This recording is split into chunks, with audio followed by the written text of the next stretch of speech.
The storm showed no mercy, and Atlanta surrendered beneath it. Rain poured in violent sheets, blurring the skyline into vague shadows. Streetlights turned to faint smears against the downpour, and every sound seemed muffled, as if the city itself had been wrapped in water. Naomi Carter walked into this soaked wilderness alone.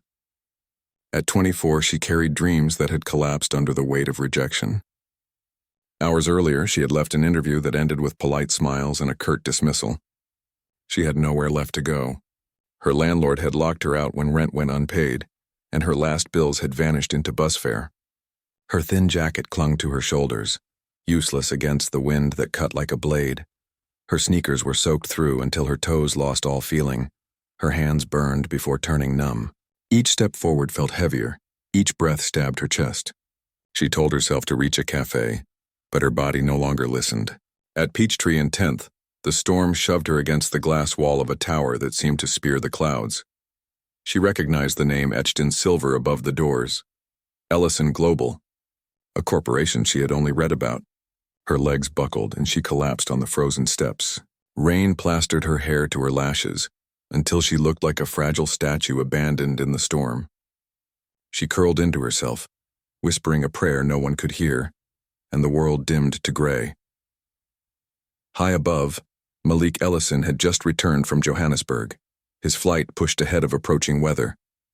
At 35, he lived with discipline carved into every movement. He had built Ellison Global into a giant that shaped economies, and people described him as brilliant, ruthless, untouchable. Yet tonight something gnawed at him.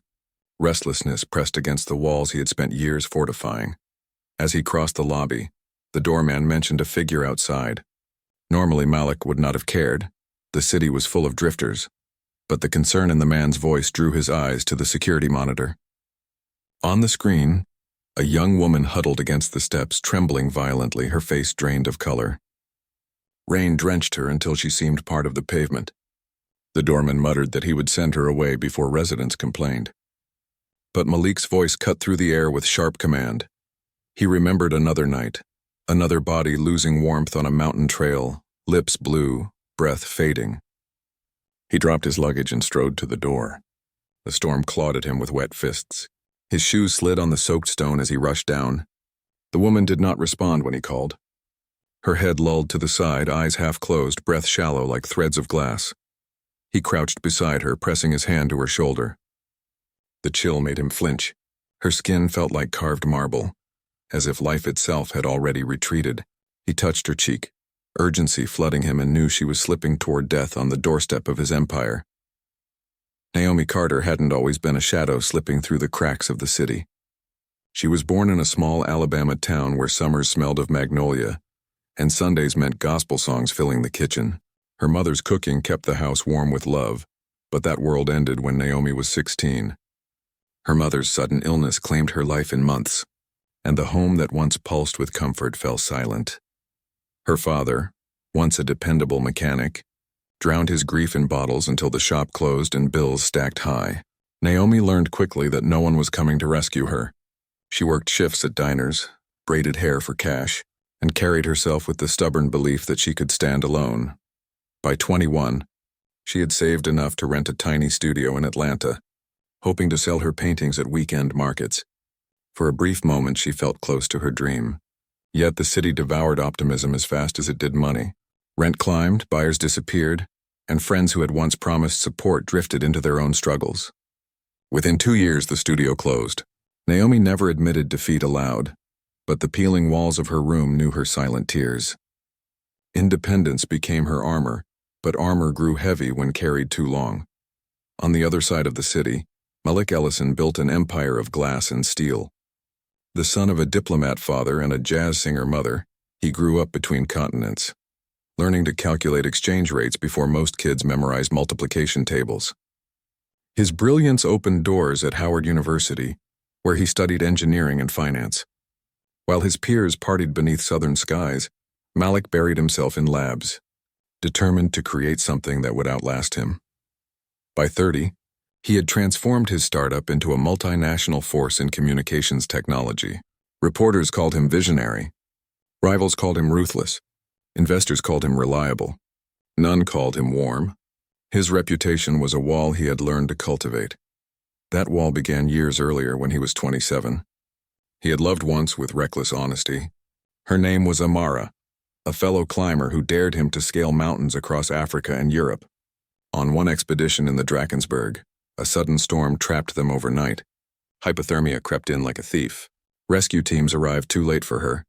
Malik carried her memory down the slope in silence. With her loss came a decision. Never again would he risk the vulnerability of caring too much. He returned to Atlanta with a heart wrapped in frost. Colleagues whispered of his discipline, never guessing that discipline was simply grief disguised. From that point on, he poured himself into work, mastering contracts and acquisitions until there was no room left for distraction. But perfection carries emptiness. In the penthouse that spanned the top floors of Ellison Tower, Malik often stood at windows overlooking the city. Lights flickered like stars trapped under glass, and he told himself the view was enough. Yet sometimes, when silence grew too heavy, he wondered what he had truly built. Naomi lived below, sketchpad clutched to her chest, riding buses that rattled through dim streets. She worked temp jobs that ended without warning, surviving on tips and ramen. Strangers brushed past without ever seeing her. She learned to vanish into crowds invisible, except for the drawings she taped to lampposts. Tiny rebellions, proof she still existed. Her eyes often lifted to towers like Ellison's, knowing those worlds were not meant for her. Yet every time life tried to erase her, she painted another canvas. It was her way of shouting, "I matter even if no one looks." Their worlds should never have touched. He was a billionaire commanding boardrooms and flights across continents. She was a woman counting coins at laundromats. He dressed in tailored suits, spoke with precise control. She wore thrift store jackets and spoke quickly, afraid someone might stop listening. But fate is careless with boundaries. On that night when the storm swallowed Atlanta, their paths collided. Naomi collapsed on the marble steps of a tower she thought untouchable. Malik stared at a monitor and saw not just a stranger, but a ghost of the past he had sworn never to relive. The woman outside trembled the same way Amara had trembled on that mountain. In that instant, the walls he had built cracked without warning. The irony was cruel yet poetic. The man who had spent years building a life beyond emotion was forced to confront fragility once more. The woman who believed she was invisible was suddenly the focus of the one man who never looked at anyone. Their dual lives, one shaped by poverty and stubborn survival, the other by success and lonely control, had been moving on parallel tracks toward emptiness. The storm was not just weather, it was destiny's collision. Malik scooped Naomi into his arms as the storm raged around them. For the first time in years, his pulse raced for something beyond business. Her body was frighteningly light, frighteningly limp, as if life had already begun to let go. He could feel the dangerous cold through her clothes, the kind that does not sting, but steals until nothing remains. He carried her through the revolving doors of Ellison Tower, ignoring the startled doorman, and strode into the private elevator. Each second in that silent ride pressed against him like a weight. He looked down at her face, lashes clumped with raindrops, lips tinged blue, and the memory of Amara hit him with brutal clarity. He clenched his jaw, whispering to himself that he would not lose another life this way. When the elevator opened into his penthouse, the contrast struck him sharply. Outside, the world was storm and shadow. Inside, warmth and wealth stretched across glass and stone. He laid her gently on the leather sofa near the fireplace, turned the flames higher, and felt the crackle of burning logs filling the cavernous silence. But warmth alone would not be enough. Her clothes were soaked through, clinging as though determined to finish what the storm had started. Malik crouched beside her, heart pounding, knowing what survival demanded. His hands trembled, a rare thing for a man known for control. He whispered to her, though she was unconscious, words meant as an apology. "I'm sorry, but this is the only way." Malik worked at the zipper of Naomi's soaked jacket, stiff with rain, peeling it from her shoulders. It fell heavily to the floor, shedding water onto the expensive rug. Beneath it, her sweater clung like a second skin, fabric darkened and heavy with moisture. He slid a hand beneath it, careful not to jar her fragile frame. Each motion scraped against his nerves. Beneath the act of rescue pulsed the undeniable awareness of her vulnerability. When the sweater came free, faint scars traced her arms, small, almost hidden, but enough to break something inside him. She was not just a body in need of warmth. She was a soul that had survived storms long before this one. He forced his mind back into discipline, recalling the survival manuals from his climbing years. Remove wet layers. Dry the skin. Provide heat. He pulled away the last thin shirt that had turned nearly transparent, exposing skin pale against the glow of firelight. She was not seduction. Not fantasy. She was innocence carved raw, unguarded, beautiful in a way that ached with reverence and guilt. Malik moved quickly, wrapping her in thick wool blankets fetched from his room, layer upon layer until only her face peeked through. He pressed heated towels from the dryer against her hands and feet. Then he sat beside her, close enough that his body heat could lend strength, yet careful not to cross the fragile line between necessity and intrusion. He leaned down, whispering again, though unsure if she could hear. "Stay with me. Don't let go." Minutes stretched into hours. Her teeth chattered faintly, then violently as her body began its slow climb back toward life. Malik had seen this pattern before. He knew it meant fight was returning. Relief swept through him, but still he did not move. The storm outside roared, battering the glass walls. But inside, the moment belonged to only two people bound by fate. Malik reached out once more, brushing a wet strand of hair from her cheek. Her eyelids fluttered. For a brief instant her gaze met his, unfocused, fogged with exhaustion. Yet in that fleeting moment he swore he saw comprehension. No fear, only quiet acceptance, a trust that pierced deeper than any accusation could. For a man who thrived on control, who built empires on logic, that simple trust shook him more than any boardroom challenge. He remained there until her breathing steadied, until warmth began to return to her skin. Only then did he let himself exhale, realizing he had been holding his breath since the moment he saw her on the monitor. He whispered her name softly, though he hadn't learned it yet. "Stay." As if speaking might bind her to life. She stirred slightly, lips parting, but no words emerged. Malik tightened the blankets, pulled the sofa closer to the fire, and kept vigil through the long night. The rescue was complete.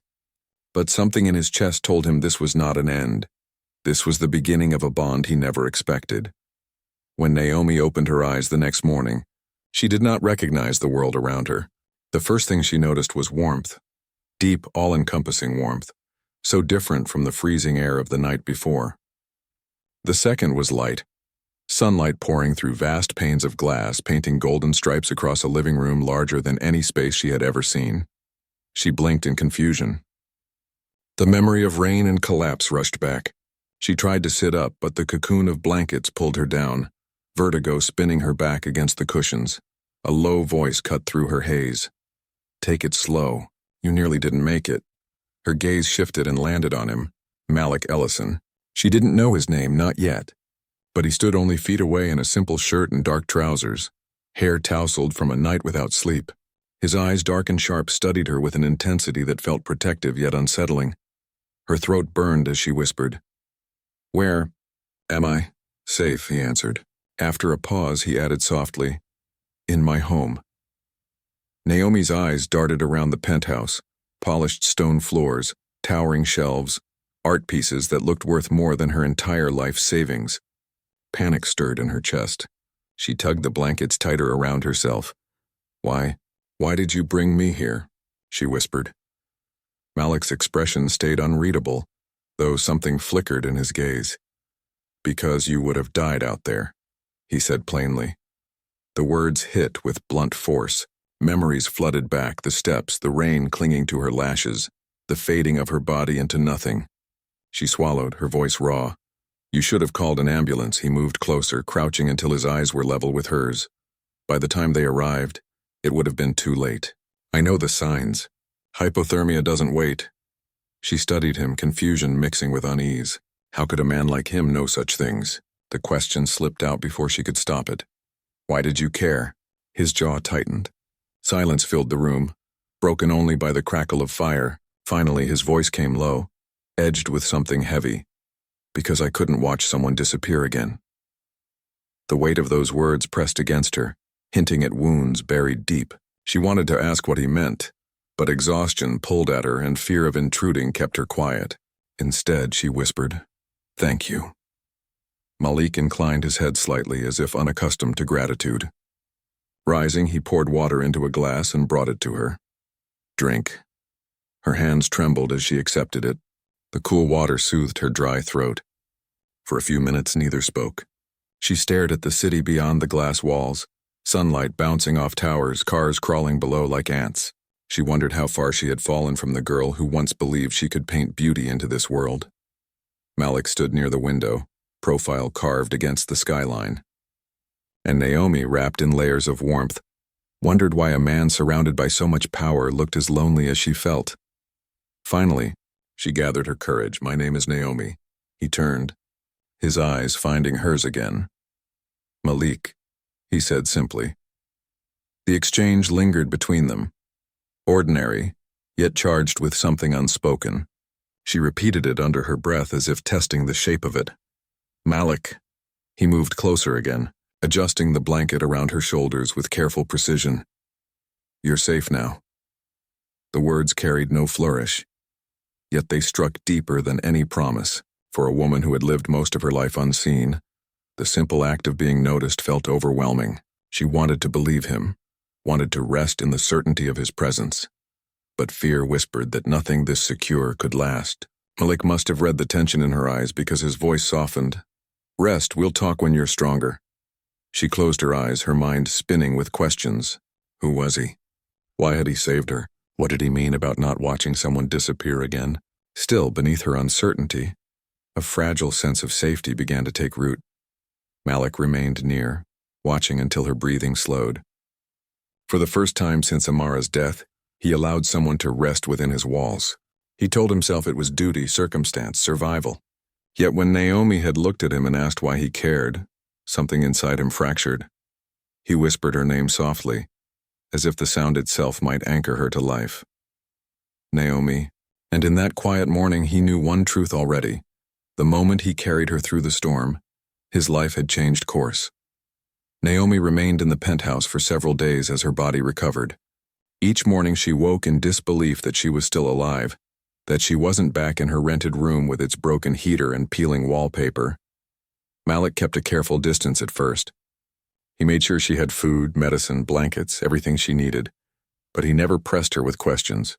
He moved with restraint, every gesture precise, his words brief, as though he lived in a rhythm of control. Yet behind that quiet exterior, Naomi sensed a mind that never stopped calculating. On the third day, when she insisted she could not impose any longer, that she had to leave, Malik surprised her. He handed her a folder of documents. "These are simple tasks," he said evenly. "My assistant left them undone. Try them. And if you still want to go after that, the choice is yours." She stared at the papers, unsure, but curiosity pushed her forward. To her surprise, she managed the calls and organized the files with ease. That evening, Malik checked her work. "You're efficient," he said, voice neutral, but the subtle glint in his eyes betrayed approval. Naomi flushed, unaccustomed to praise. Over the following week, Malik gave her more responsibility, arranging small meetings, reviewing correspondence. It wasn't glamorous, but for Naomi it was purpose. For the first time in years, she felt trusted, and Malik did trust her. He placed in her hands details others would guard closely. That trust stirred something in her she couldn't name. Their days began to stretch beyond business. One morning, the smell of smoke jolted Naomi awake. She rushed into the kitchen to find Malik standing over a frying pan, frowning at pancakes burned black against the skillet. For a man who always appeared composed, he looked almost embarrassed. Naomi burst into laughter, her voice echoing through the penthouse like sunlight breaking through clouds. Malik tried to suppress a smile, but failed. In that moment, Naomi saw not the billionaire, but a man, uncertain, human, imperfect. From then on, small moments began to accumulate. She accompanied him to meetings, watching how he commanded rooms with quiet authority. In the evenings, she sat near the fire, sketching absent-mindedly, while he reviewed contracts. Slowly, conversation slipped in between the silence. She learned he spoke fluent French from years abroad, that he preferred his coffee strong and unsweetened, that he hated silence yet filled his life with it, because silence felt safer than connection. He learned she loved painting gardens, though she hadn't seen one since childhood. that she always carried a pencil because drawing was the only way she processed pain, that her greatest fear wasn't poverty, it was becoming invisible again. One afternoon, Malik noticed her sketching his profile. Instead of annoyance, he asked to see it. Naomi hesitated, embarrassed, but handed it over. The drawing captured not his power but the quiet fatigue in his eyes. For a moment, Malik looked at her as if she had seen him more clearly than anyone had in years. He returned the sketch without a word. Yet later that night, when Naomi passed his office, she saw it propped against his desk lamp. Their bond deepened in small gestures. When she forgot to eat, he left plates near her without comment. When he paced after stressful calls, she distracted him with light conversation until his shoulders eased. The distance between them began to shrink. Their lives, once so separate, started weaving into rhythms neither of them had planned. And yet, the most dangerous shift came not in words or actions, but in silence. Moments when his gaze lingered longer than it should. Moments when her heart stumbled at the sound of his footsteps. Naomi reminded herself he was her employer, a man from a world beyond her reach. Malik reminded himself she was fragile, someone he had rescued. But both of them knew desire was quietly growing like ivy wrapping around stone. One evening, Naomi coaxed Malik into trying charcoal sketching. At first he resisted, claiming he had no talent. But she guided his hand gently over the paper, her fingers brushing against his as she showed him how to press and release. The contact lasted only seconds, yet it burned through him with startling force. His control slipped. He dropped the pencil abruptly, muttering that art was not for him. Naomi smiled softly. "Art isn't about talent," she said. "It's about seeing." Her words struck deeper than she intended. Malik had lived unseen inside his grief for years, and for the first time, he wondered if this young woman, this survivor, truly saw him. That night, as he passed her room, he paused. He listened to the scratch of her pencil against paper, and for the first time in years felt the ache of wanting something beyond control. Naomi, lying awake, stared at the ceiling. She knew her life had veered into territory she never imagined. The billionaire who seemed carved in steel was beginning to matter to her, not as savior but as a man. The thought terrified and thrilled her all at once. The shift came one quiet evening. The office was nearly empty. Night pressed against the glass walls of Ellison Tower, reflections of headlights flickering below. Naomi sat at her desk organizing files. She had grown used to the rhythm of Malik's empire, the endless stream of contracts and calls. But that night, silence carried unease. From his office, she heard the scrape of a chair, then a low curse. Concern pushed her forward before hesitation could stop her. She found him standing rigid before his computer, jaw clenched, eyes locked on a message glowing across the screen. His tie hung loose, his hair disheveled, as though he'd dragged his hands through it again and again. "What happened?" Naomi asked softly. His voice came flat. 3 months of negotiation gone. The green energy project collapsed. They chose our competitor. She knew how much this deal meant to him, not just financially, but personally. An innovation he'd dreamed of since college. She wanted to offer solutions, but knew none would ease the sting of betrayal. So she walked closer, her voice low. "I'm sorry." "It's not your fault," he replied automatically, yet the crack in his voice betrayed him. Naomi stood in silence, giving him space until he finally turned toward her. "How do you do that?" he asked abruptly. "Do what?" "Make it feel possible to breathe when everything collapses."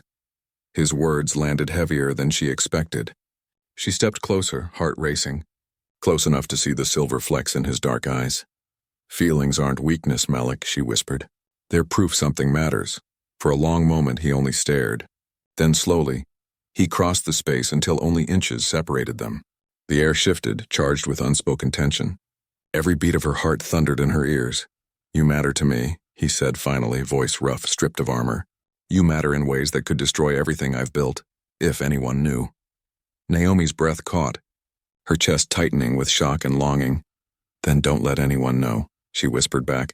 The words were both invitation and confession. His hand lifted, almost against his will, fingertips grazing her cheek with a reverence that made her shiver.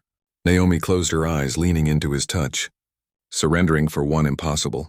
Second to the truth they had both denied, Malik. lowered his head until his breath mingled with hers, so close that the entire world seemed to collapse into that fragile space between them. The moment stretched, electric, on the brink of everything forbidden. Then his phone rang. A sharp, piercing tone that shattered the silence. He froze, jaw tightening, and pulled back abruptly, as though distance could erase what had nearly happened. His voice turned clipped, professional as he answered. Naomi stood frozen, her cheeks burning, the spell broken. She turned and slipped away before he could finish the call. In the corridor, she pressed her back to the wall, fighting the tears that threatened.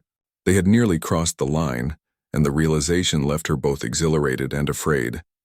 Inside his office, Malik ended the call mechanically. His mind wasn't on business. It was with the young woman who had just walked out of his reach. He cursed himself for weakness, but deep down, he knew weakness wasn't the right word. For the first time since Amara's death, he felt alive again.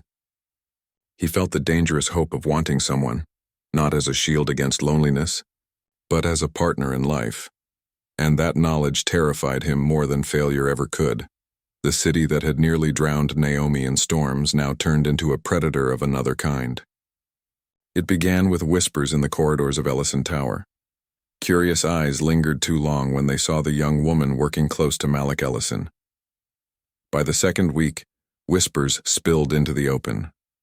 One photographer captured a single image, Naomi leaving the tower late at night, Malik's coat wrapped around her shoulders because she had forgotten hers. The photograph landed in the inbox of a tabloid reporter hungry for scandal. Days later, headlines screamed across screens and newsstands, "Mysterious woman living in Ellison's penthouse." Beneath it were grainy shots of Naomi stepping into Malik's car, another of them walking side by side, his head bent toward her as though in intimacy. The article painted her as a gold digger, a schemer who had seduced her way into the life of one of the city's most powerful men. They twisted fragments of her past into lies of manipulation. Naomi's name trended online, mocked, mispronounced, dragged through comment threads. Strangers flooded her with insults. She sat in a corner coffee shop reading the article, her hands trembling so badly that the cup rattled against the table. Around her, customers glanced at their phones and then at her face, connecting the dots. Curiosity shifted into disdain. Shame burned hotter than the coffee she couldn't swallow. She felt stripped bare, her story stolen and rewritten by people who had never spoken to her. That night, she returned to the penthouse hollow with humiliation. Malik was on the phone with the board of directors, his voice low and edged with steel. She caught enough to understand. The board wanted reassurance that the company's reputation would not suffer from rumors of an inappropriate relationship. When he hung up, Naomi's voice was barely a whisper. "Is it true? Are they demanding you end this?" His expression stayed calm, but distance crept into his tone. "They're concerned about appearances." The restraint in his voice felt like abandonment. "So you'll let them decide what happens to me?" His silence lasted too long. Finally, he said, "I need time to think." The words cut deeper than any insult. That night, Naomi packed her few belongings, the sketchbook, her thrift store clothes, pencils worn to stubs. Malik didn't stop her, not because he wanted her gone, but because fear chained him. He had lost someone once to forces beyond his control. Now he risked losing again, this time by hesitation. In the days that followed, the scandal grew louder. Another article surfaced, quoting insiders who claimed Naomi had been spotted entering Malik's private quarters. Business networks debated whether Ellison Global could weather a storm of personal impropriety. Stocks wavered. Board members panicked. Malik buried himself in crisis meetings. Outwardly, he remained the unshakable CEO. But inside, conflict raged. He had built his life on discipline, never allowing personal desire to interfere with business. And yet, every time he closed his eyes, he saw Naomi's face, the look she gave him before she walked away. Hurt etched deep in her eyes. Naomi, meanwhile, drifted from cheap motel to cheap motel, avoiding cameras and whispers. She applied for jobs at small galleries, only to be rejected once they recognized her name. To strangers, she was no longer Naomi Carter, the girl who once painted gardens in hidden notebooks. She was scandal, a cautionary tale, a name to sneer at. At night, she lay awake staring at cracked motel ceilings. wondering if she had been foolish to believe kindness could last. And yet, in the quiet, she still replayed the look in Malik's eyes when he told her she mattered. That fragile memory became the only thread keeping her from collapsing entirely. The boardroom gleamed with glass and steel, but the air was heavy with judgment. Men and women in tailored suits sat around the long table, their voices clipped, their words sharp. They didn't speak of Naomi as a person. They spoke of her as risk. They told Malik Ellison plainly, unless he severed ties with the woman dragging his name into tabloids, they would vote to strip him of authority. Malik listened in silence, every muscle taut. When they finished, he gave no defense, no protest. He simply rose, his silence both his weapon and his curse, and walked out. That night in his penthouse, he stood before the vast windows. The glittering city stretched beneath him, his empire, his triumph, everything he had built. Yet the reflection staring back was a man hollowed by loneliness. For what was empire worth if it was built on emptiness? Across town, Naomi sat in a laundromat. She sketched absent-mindedly on scraps of paper, desperate to remind herself she still existed. But when a television overhead replayed the tabloid story, she ripped the sketch into pieces, throat burning with humiliation. She told herself she would never see him again, that Malik had chosen safety over her. Yet tears betrayed her resolve. At Ellison Tower, Malik poured himself a drink. He didn't taste it. He only stared into the fire that once saved Naomi's life. Quietly, to no one, he whispered her name, and for the first time he admitted the truth. He loved her. The scandal that threatened to destroy his empire had already revealed the cracks in his life. Now he had to decide, protect the empire, or protect the woman who had taught him how to feel again. Naomi returned to the tower on a gray Monday morning. A small bag hung at her side, the last remnants of her dignity. She had decided to end the humiliation on her own terms. She would return her security badge and disappear, leaving Malik free to rebuild his spotless reputation. The lobby felt colder than the storm that had nearly taken her life. Eyes followed her as she crossed the marble floor, whispers trailing behind her like shadows. When the elevator doors opened, she braced herself for guards or silence. Instead, Malik stood waiting. He looked exhausted, his perfect mask cracked by sleepless nights. His suit hung carelessly, his tie undone, but his eyes burned with clarity. "We need to talk," he said simply. She tried to hand him the badge. He pushed it back gently. Not here. They rode up together, the elevator filled with unspoken tension. Naomi braced herself for the words she feared, that he had chosen the company, that she had been nothing but a mistake. When the doors opened to his office, Malik turned to face her fully. "The board wants me to let you go," he said without preamble. "They believe you are a threat to everything I've built."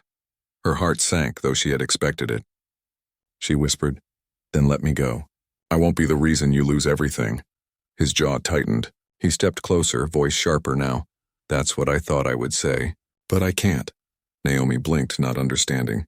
"I can't let you go," Malik said, his voice steady, "because somewhere along the way, you became more important than all of it." Tears welled in her eyes. "The world won't forgive this. The media will never stop. Your partners will call you reckless." He reached for her hand, his fingers trembling slightly, then let them. "I've spent my life choosing safety over risk, profit over people, logic over feeling, and it left me empty. With you, I remember what it means to be alive. If that costs me everything else, so be it." Naomi searched his face for doubt, for hesitation, but found only conviction. "You're mad," she whispered. Malik smiled faintly. "Maybe. But I'd rather be mad with you than sane without you." And in that moment, the choice was sealed. He would face scandal, the board, the world. But he would not face life without her. The days that followed felt like stepping into another kind of storm. Reporters swarmed the glass doors of Ellison Tower. Cameras flashed like lightning.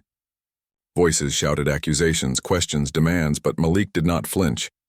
With Naomi's hand in his, he stepped forward, his voice cutting through the chaos with steady resolve.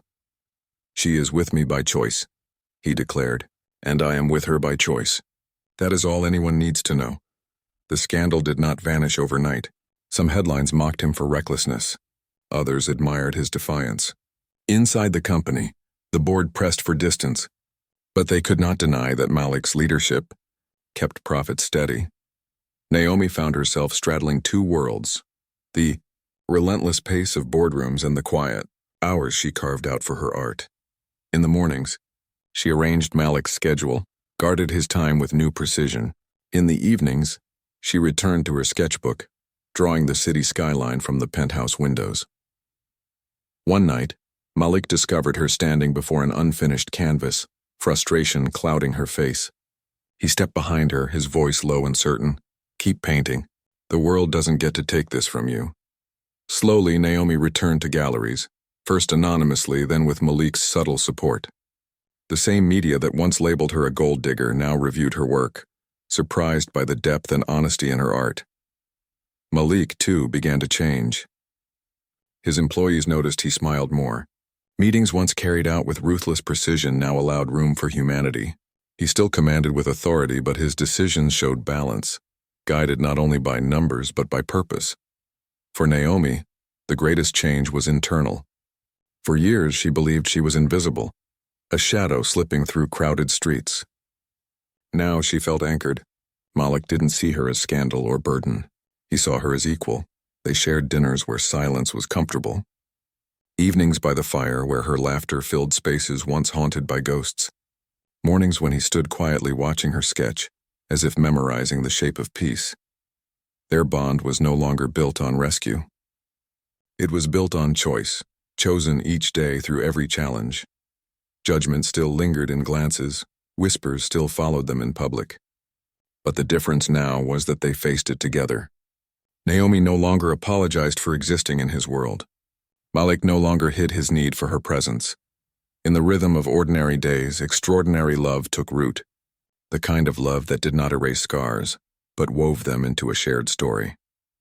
6 months later, the city that once drowned them in scandal became the backdrop for something new. The penthouse where Naomi had nearly lost her life was transformed into a place of celebration. Friends gathered beneath chandeliers as sunlight spilled across glass walls.